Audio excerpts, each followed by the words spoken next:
guys, welcome to another episode of George Directs Coffee. The setup is different. Not DJ Khaled left me. He went back to New York. I don't know when he's coming back. But the show must go on. These things happen. And I'll see you when you get back, bro, because we got stories to tell you guys. I said a lot of smack about California drivers, and I think I've been here too long, and I ended up being a California driver. So that's that. But yeah, when you come back, we'll talk about that. But today I got young Darius helping me out. Aqua Raps, thank you, sir. Just helping me set up. Like I said, I'm really doing this because I gotta do it. There's no other easy way to put it. I have to do it. I feel like even if my cousin leaves on a trip and comes back, I still gotta put out content as far as the George Directs Coffee, because if not, I get lazy and I won't do it. So this is kind of like for me, and it kind of helps me out, because once things open back up, when the world is back to normal, if it ever gets back to normal, I kind of want to do open mics. So I made a promise to myself when I moved out here. It's going to be 7 years in December, and I was hoping that I would basically muster up the courage to go to an open mic for a comedy spot. But I don't know, something's been resonating me heavy, and I think that now is probably the opportunity, especially that I'm being more on camera. I'm getting a little bit more comfortable being on the mic, speaking. There's not that many people here. There's young Darius and myself, or usually it's not DJ Khaled. So, to that extent, it's different when you have a full crew of people watching you. All eyes are on you. And I think, like, the crazy thing is, I'm a very shy person, very shy. But once I get comfortable, I can do what I gotta do, and I shine bright. This kid shines, man. That's one thing I gotta thank God. Like, when I put on the spot, you're either gonna get clowned on, and I could take a joke too. I've heard it all. So I think with that being said, I'm excited for the new year. I got some things coming. The website is down, unfortunately. Excuse me, I'm kind of breathing heavy because I'm a little nervous because I'm by myself. But the website's not down. I just made it private right now because I am dealing with some trademark issues that you guys heard me talk your ear off to death. And frankly, like, the name's gonna change. Cafe con Jorge will still be like the videos, but as far as anything, I can't sell under that name because it's like a conflict of like something about confusion. And there's a company called Cafe Don Jorge, and I mean, I get it, so it is what it is, but I have something coming, so bear with me. Excuse me, I don't want me breathing heavy. My chibi ass is it's been stuffing my face with carbs. I hope everybody had a great Thanksgiving. I know I did, and I ate excessive amount of carbs, right? But I want to quickly, like with tradition, we do get into coffee, so I gotta thank my plug for this, because she came through. Yo, I've never, you see those cans in the back, they're blurry, but I've never seen Bustelo whole bean, and I thought these were fake, so I looked them up. Bustelo sells them, and this is a Supreme, so this is more for like your mocha pot, so like cafetera for anybody who speaks Spanish. But whole bean. Now it does say best if used by November 4th, 2020. I bought 2 bags. They were $5. Online, they're like $16, $20 for the bag. Yeah, this is 2 pounds, so it was like $20 for the bag. But what I have to say is, every coffee you get, doesn't matter where you're at, is expired. If you're not roasting it fresh and then having it within a month, I mean, it could be air sealed. This one's kind of air sealed, but your coffee's always gonna go bad. Like once it's exposed to air. So the moment you open it up, you pretty much got to use it within the next 2 weeks, or if not, it's gonna go bad on you. So I'm gonna give it a try. I'm just happy that I got whole bean. Like, this to me was such a gem that I had to buy 2 of them, and I mean, who can't beat it? Coffee's coffee. I'm you know, this version is a little bit stronger. The Supreme. I do have the canned version, but like I said, it wasn't whole bean, so I'm happy. So that's that. So Coffee Talk is done for. If you guys have been following this channel and you know about the cryptocurrency, you're welcome. To those who have been following up on it and those who have been investing, I've been telling you, Lilo's been on it too, and I'm happy for him because we made money. We made money off of a small investment. Now, if you bought in on XRP and you're freaking out because you're seeing the numbers go down, it's part of the process. So give it time. They're expecting some high numbers eventually. Just be patient. Sometimes slow money is good money. Remember that. So I don't know. The market shot up to like, well, the XRP shot up to like 72 cents and then slowly went down to like 40. I know some people panicked, but it's part of the process. Sometimes you gotta go down before you shoot even higher. So it's just, if you're on it, you're on it, and get it before it's too late, man. Because once it goes past $1, do you really want to invest? I mean, you can still make your money, but why not get it at cents to the dollar? Excuse me, sorry. Whew.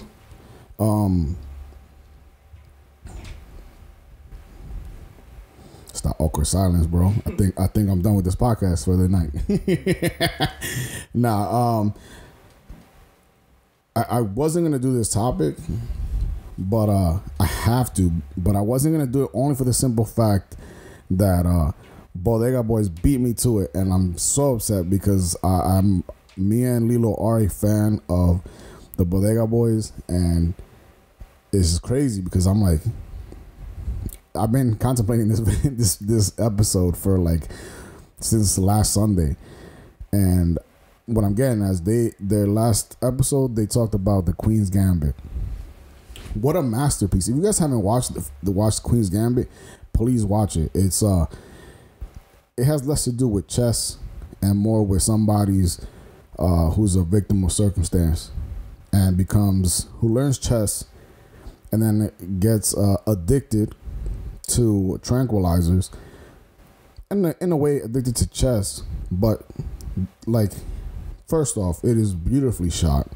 I was kind of iffy on watching it because the trailer does no justice for it, but just it's dope, and it's such a like small series. But I think with the show, it has more to do with her overcoming her addiction, and pretty much like the whole premise is no man is an island. Like, you need a team. Like, like if you break down that show, you need a team to get to wherever you're gonna get to, the top. You know what I'm saying? So like, I thought it was a dope show. You know, it brought me back to high school. People were making fun of me because I wanted to join the chess club. Y'all haters. But I've met some interesting people on the way playing chess. I've taught a lot of people how to play chess. It just kind of sucks because you kind of like, you teach people and some of them just kind of like stay like with the regular knowledge that you give them. And then I've played people that I can't beat. You know, shout outs to Kush. I taught him, and he's one guy that I can't beat when it comes to chess. So like I said, it's dope. And I think it's funny because I said the Bodega Boys have they made an episode on you know, they talked about it, but and this is what like, and Mike, then shout outs to Lilo for saying you should still do the episode. And he goes, well, the Bodega Boys, they in their episode, they're talking about who would rap about in Queen's Gambit, and I just could not stop laughing because I was like, yo, the RZA, like, and that's what they said the same thing, and it's just to me, I was like, man, at least I know I'm the same frequency, I'm on the same like thought process, so I know that I'm moving in the right direction. But when it comes to like the RZA, man, I just think about like it brought me back, like it trickles down because it brings me back to like just Wu-Tang in general, and I think about his verse on Abduction from Tony Touch, the Peacemaker album, where he's like, I'm liable to mate your king with 3 rooks, which in reality, for you nerds out there, you could mate the opponent's king with 2 rooks. 3 is kind of overkill, but I get the premise, you know what I'm saying? So that's like, I don't know, it just kind of brought me back to like that. So I've been bumping like old school 97, 98 like music, and it made me go back to like, oh man, I feel so out of breath, bro. I think it's because I'm trying to like rush it, but I'm just, bear with me, guys. Like I said, this is more for me than it is for you guys because I gotta get it done. But like when it comes to like verses, I feel like Triumph, like that first verse. Now you're too young. You probably don't. What year were you born? 2005. Jesus Christ. Okay, he was born in 2005. So, like, there's this track, and it's called Triumph, and I'll show you later. I'm pretty sure you've seen it though, and heard it. But Inspector Deck drops by far one of the dopest verses ever, and you can spit it verbatim, you know, and it's like, it is. Like, to find out that wasn't even going to be on that track and it was going to be on a Tony Touch track, I don't know how it would have came out. Like, it was such a dope verse. And if you don't know what verse I'm talking about, it's this one. I bomb atomically. Socrates' philosophy said, hypotheses I can't define. I'll be dropping these mockeries. Lyrically perform armed robbery. Flee with the lottery. Possibly they spotted me. Battle Scar Shoguns. All right, I'm a little nervous with this with this rapping, but yo, it is by far one of my favorite verses, and it's crazy because like just rap isn't what it used to be. I have fun. I listen to like all the new stuff, but I really don't care for it. I still like, just now we were watching J. Rue the Damager and stuff that's even out of like my age range at the time, but I just, man, that music is timeless. There's like, I miss those days, you know, and just the beats were something else, you know, especially like this is a hot take, but I prefer Gangsta over the Wu-Tang, even though the Wu is forever, and I love the logo and all that stuff. And as a group, they're dope, but for many years I was going in like my favorite artist was, the GZA, and like I don't know what it was. I think maybe it was the beats, but lyrically he was just dope. But then I find myself now like heavy on Ghostface, and I don't know, maybe I think it was the miniseries that was on Hulu, but it just brought me back, like just listening to all them joints, you know, and thinking about like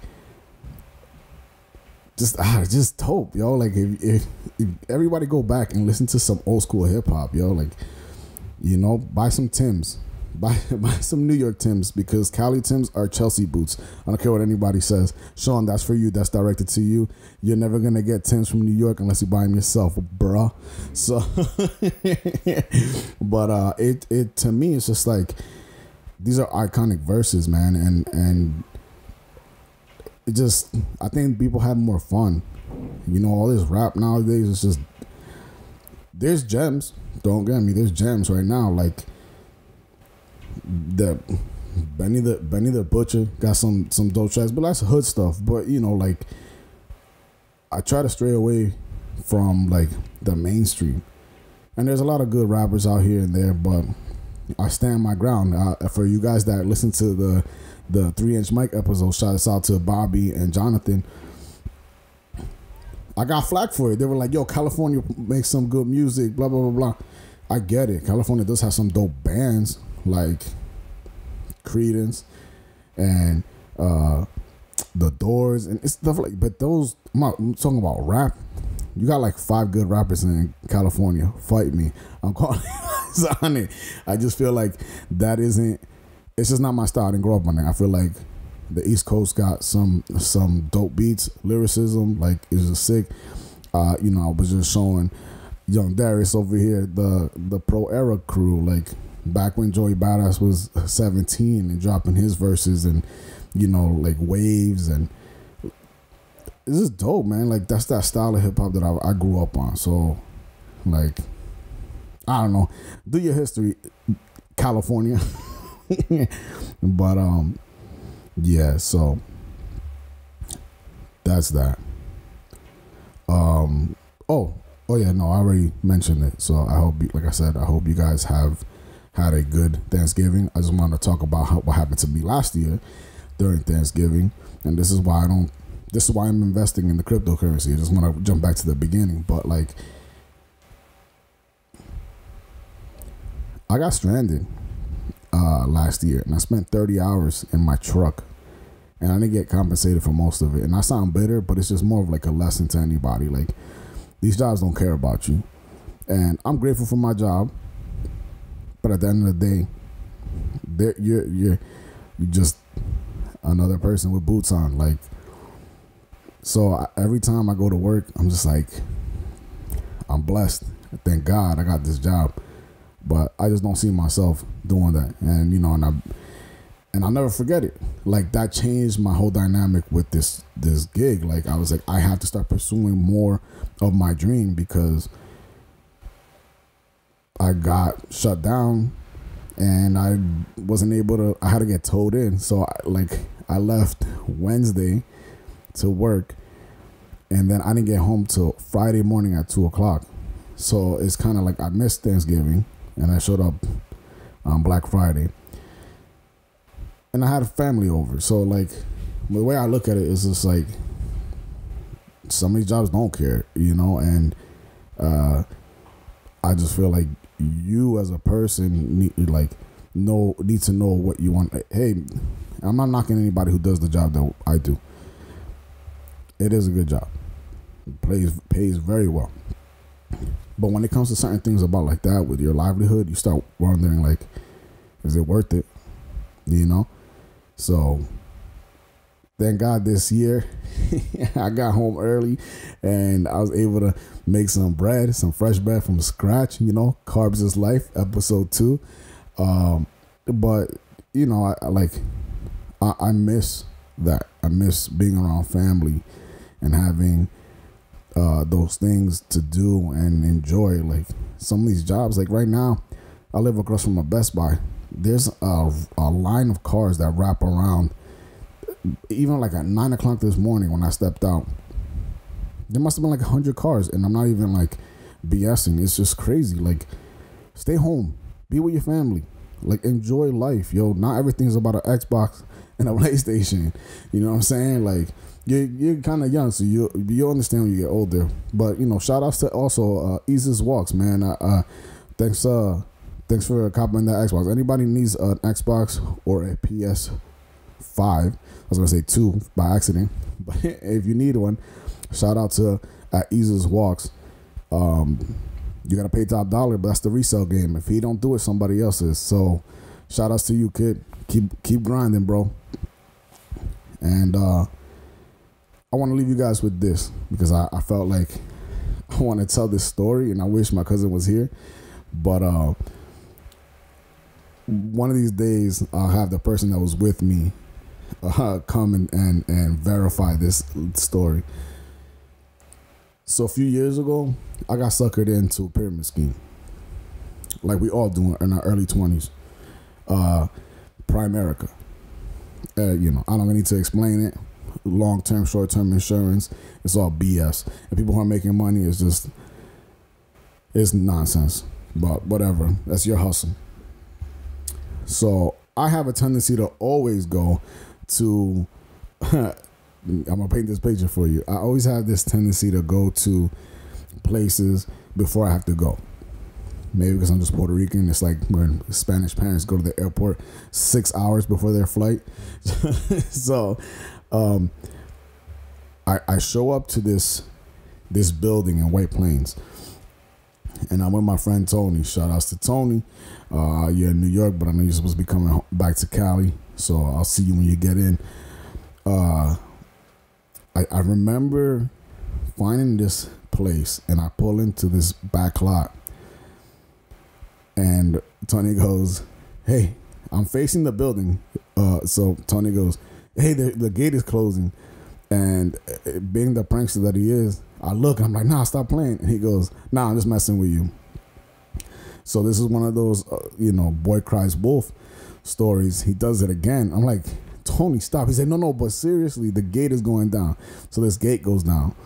But so I park, and I'm panicking because I'm not close to home. I'm across the bridge. Anybody knows New York, it's not far, but it's like, damn, here I am, and Tony, like, we decide to leave through a side door. That side door gets shut. So I'm freaking out. I'm trying to figure out. I call the guy that, was part of the Primerica. Like, "Hey, I'm over here. Can I get a ride back? Like, I got my car stuck in this parking lot." So he starts heading out. I see a mechanic working on this car. He goes, "You left your car in there?" And I was like, "Yeah, man. You know anybody?" He goes, "No, that's the building for the FBI." So, and it's not even like the funny part. The funny part is, like, I was like, "Tony, I'm gonna write a piece of paper and put it on my car so they don't tow it. Say it was a mistake." So I go and I hop over this brick wall.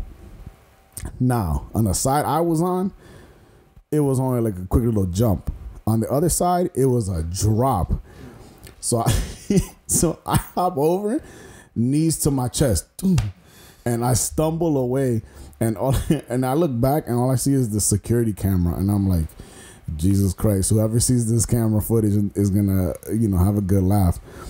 So I get in, I open the door for Tony, and we're walking. I get in the car, and I'm like, you know what? Let me just pull up to this gate just to see if it opens up. Now we've already been there for almost like an hour and a half, like wasted, like trying to figure out what to do. And I pull up, the gate opens up. So I'm like, damn, like an idiot, So I go ahead and I decide to leave. I come back when I had to take the test. I failed it, by the way, because I didn't study for no insurance exam. But I remember getting in the elevator, and I'm like, this ain't no FBI building. The elevator doors open, and you see the FBI insignia and on the floor, and on the top it had the top 10 most wanted on the FBI list. And I was like, oh, this is the FBI building, And I just, from there on out, it is what it is. But like, I just keep thinking about the security footage, because I definitely buckled when I dropped, and like what a waste of time. So like, instead of just driving from the jump to see if a gate would open, I was just standing there like two idiots. So that was that. And well, guys, I appreciate it if you guys made it this far. Like I said, this is more for me than it is for you guys, but if you listen, continue to listen, man. I appreciate it. I will have some new things coming. Oh, before I forget, this coffee channel's been helping me get back, like really get back into filming the way I wanted to. And I've said it before with Lilo here, and I want to pull the trigger on getting the Komodo. And Apple just came out with a new Mac, the M1 processor on it, and they're coming out with another version in January or mid-January, whatever.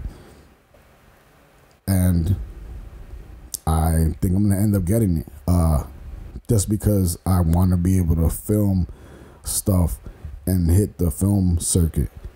So next year, that's gonna be the plan. So New things are coming, new blessings are coming, and just stay tuned.